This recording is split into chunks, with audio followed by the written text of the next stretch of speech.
KPK menetapkan Bupati Pati Sudewo sebagai tersangka kasus jual beli jabatan. Selain Sudewo, KPK juga menetapkan 3 orang sebagai tersangka.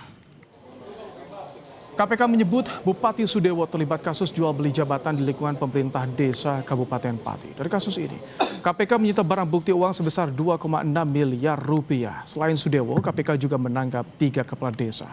KPK akan menahan Sudewo dan 3 tersangka lain selama 20 hari ke depan.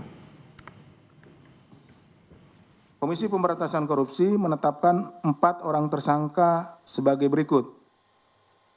SDW, Bupati Pati periode 2025-2030. YON, Kades Karangrowo Kecamatan Jakenan.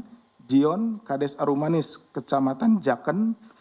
Dan JAN, Kades Sukorukun Kecamatan Jaken.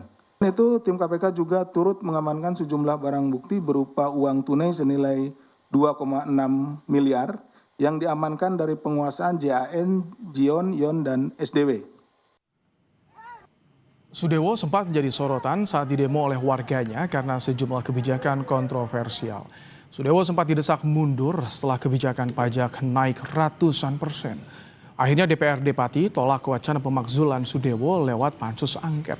Sebelumnya pada 2019, Sudewo dipercaya menduduki jabatan Ketua Bidang Pemberdayaan Organisasi DPP Partai Gerindra.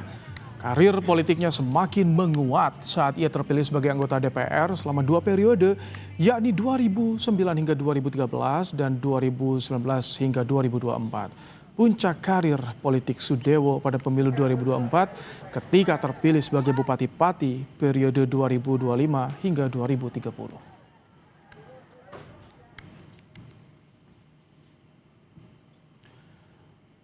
Saudara tim SAR